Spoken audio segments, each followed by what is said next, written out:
Assalamualaikum warahmatullahi wabarakatuh. Salam literasi untuk semua mahasiswa yang rajin membaca dan menulis. Pada kesempatan ini, saya akan membahas tentang artikel ilmiah.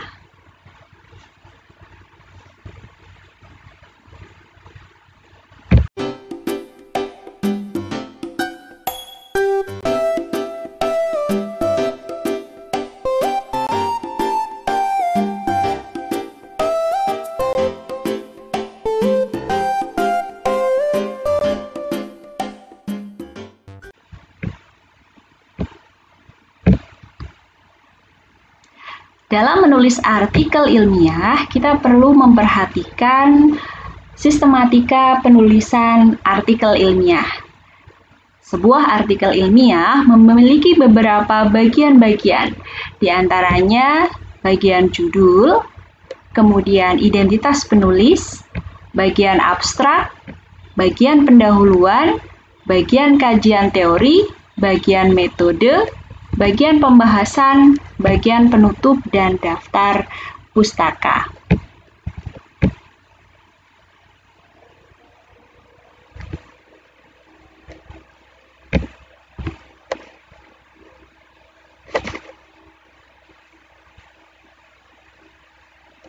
Sebuah artikel ilmiah hendaknya ditulis dengan bahasa yang baik, singkat dan jelas, ditulis dengan sedikit kata-kata dan banyak informasi. Biasanya artikel ilmiah memuat atau berupa gubahan dari laporan hasil penelitian yang ditulis dan dipublikasikan oleh satu atau beberapa orang. Isi dari artikel ilmiah harus asli. Di antaranya memuat penemuan yang benar-benar baru atau penyempurnaan penemuan yang sudah ada.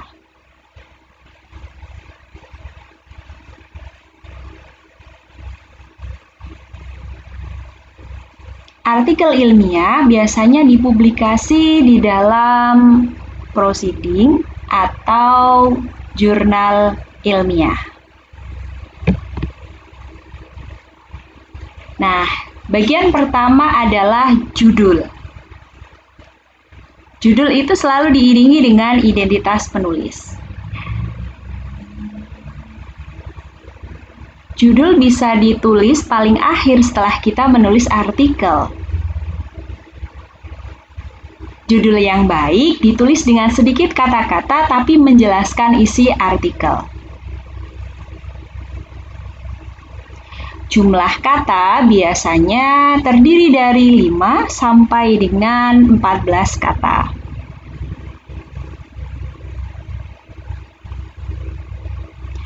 Judul artikel ilmiah hendaknya menghindari kata-kata yang klise seperti kata-kata yang monoton, studi tentang bla bla bla bla bla bla. Hendaknya yang semacam itu perlu dihindari. Di bawah judul selalu ada identitas penulis.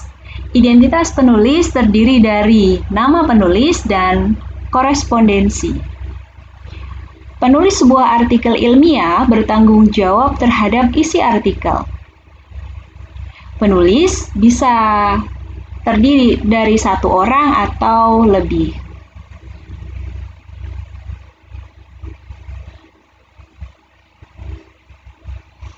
Nama penulis ditulis tanpa gelar. Korespondensi biasanya terdiri dari instansi dan alamat email. Bagian yang berikutnya adalah abstrak. Abstrak memuat ringkasan atau ulasan singkat yang menjelaskan seluruh isi tulisan. Baik itu latar belakang, metode, hasil, simpulan penting. Abstrak dapat dibaca secara mandiri. Biasanya terdiri satu paragraf dan umumnya ditulis dalam 150 kata sampai dengan 250 kata. Di dalam abstrak, tidak ada singkatan, tidak ada kutipan, tidak ada tabel, tidak ada gambar, dan juga tidak ada grafik. Biasanya, abstrak ditulis dalam bahasa Indonesia dan bahasa Inggris.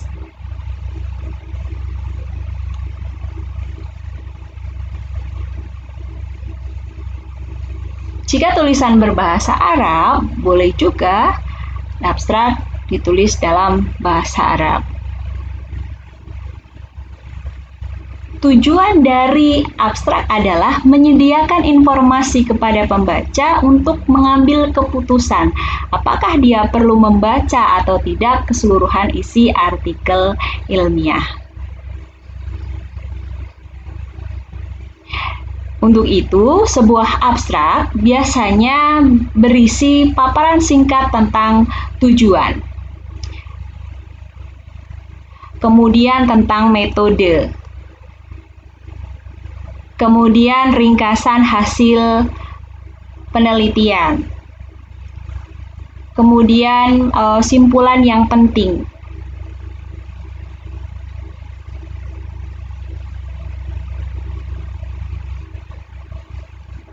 Abstrak selalu diiringi dengan kata kunci.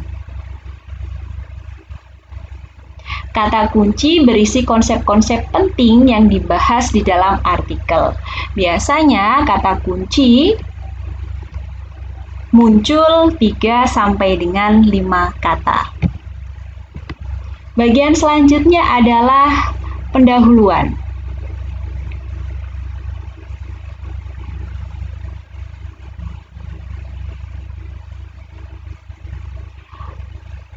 Secara sederhana, bagian pendahuluan memuat tentang apa yang akan Anda tulis, mengapa Anda menulis persoalan itu, dan bagaimana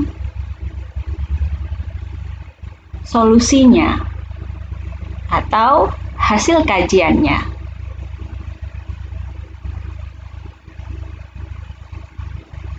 Bagian pendahuluan berisi paparan tentang masalah dan ruang lingkupnya. Apakah bagian pendahuluan telah berisi paparan hasil kajian pustaka tentang perkembangan keilmuan yang terkait dengan bidang yang diteliti? Bagian pendahuluan juga memuat argumentasi. Mengapa penelitian atau tulisan perlu ditulis? Mengapa penelitian perlu dilakukan?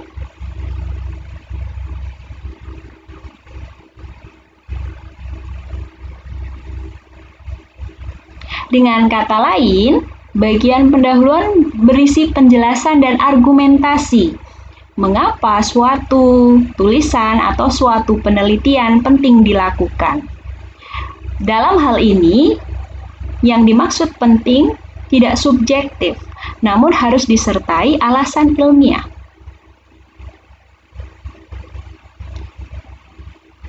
Sebuah kajian dapat membangun teori baru, dapat juga membatalkan teori lama.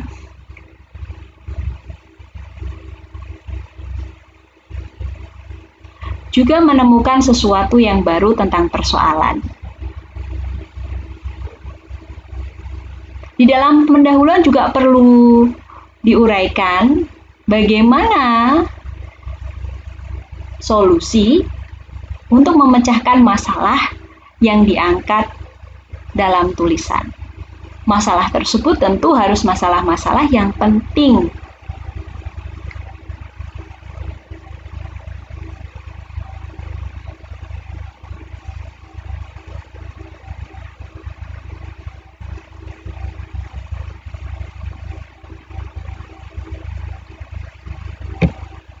Bagian pendahuluan juga perlu dilengkapi dengan tujuan.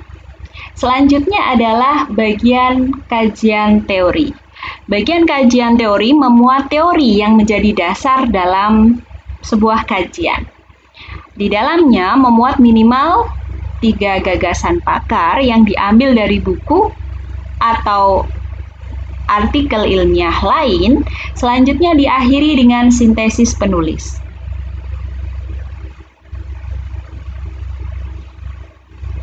Di dalam menyusun kajian teori, harus disusun dengan jelas dan dapat dipertanggungjawabkan oleh peneliti. Teori yang diambil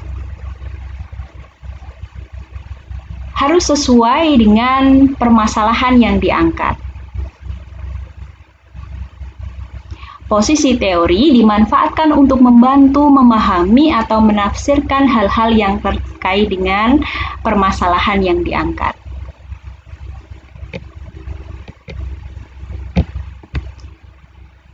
Selanjutnya adalah metode.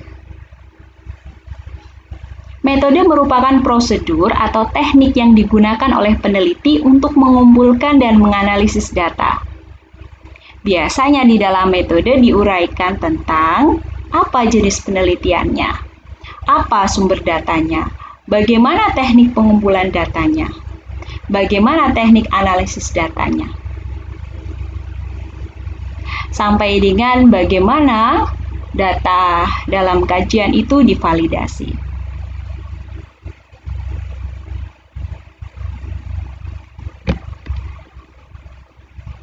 Bagian selanjutnya adalah bagian pembahasan. Pembahasan itu memuat hasil dan pembahasan. Sebelum membahas atau menguraikan pembahasan, boleh juga dimunculkan hasil kajiannya terlebih dahulu. Hasil kajian perlu disusun secara ringkas. Boleh juga dituangkan dalam bentuk tabel, grafik, foto, atau yang lainnya dengan disertai penjelasan dalam bentuk teks.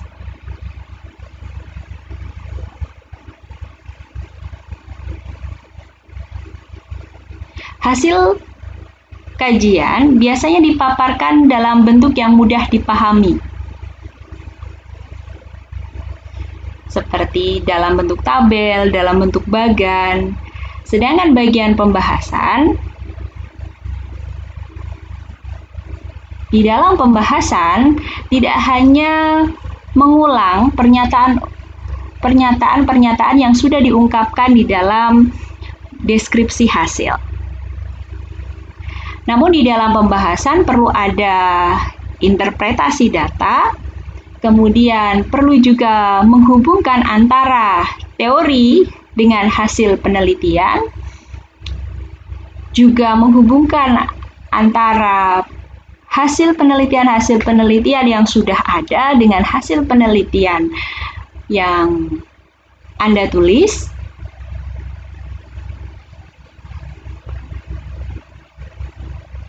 Dengan kata lain, dalam bagian pembahasan memuat tentang arti dari hasil yang diperoleh dan mengapa itu berbeda atau mendukung gagasan penelitian yang sudah ada. Bagian berikutnya adalah bagian simpulan atau bagian penutup yang biasanya memuat simpulan dan ucapan terima kasih. Bagian simpulan ditulis ringkas yang memuat informasi yang cukup sehingga pembaca mengetahui bahwa Anda telah membuktikan hipotesis Anda dan mengetahui kelebihan serta kekurangan metode yang digunakan. Kekurangan-kekurangan yang ditemukan dalam kajian dapat menjadi peluang bagi peneliti lain untuk meneliti dan menyusun penelitian selanjutnya. Sebuah simpulan hendaknya menyajikan sesuatu yang baru, sesuatu yang penting dari tulisan yang dibuat dalam bentuk artikel ilmiah ini, dari penelitian yang dibuat. Sementara ucapan terima kasih biasanya ditujukan kepada pihak-pihak yang berkontribusi terhadap penelitian, terhadap kajian yang dilakukan. Nah, bagian yang terakhir adalah daftar pustaka. Daftar pustaka bisa ditulis secara manual atau dengan Mendeley. Di dalam daftar pustaka, penulis harus memuat semua referensi yang digunakan secara langsung. Biasanya, satu artikel ilmiah ditulis dengan kurang lebih 20 referensi. Referensi-referensi baru yang ditulis dengan tahun-tahun kurang lebih 5 tahun terakhir itu lebih dianjurkan untuk dipilih muncul dalam sebuah artikel ilmiah.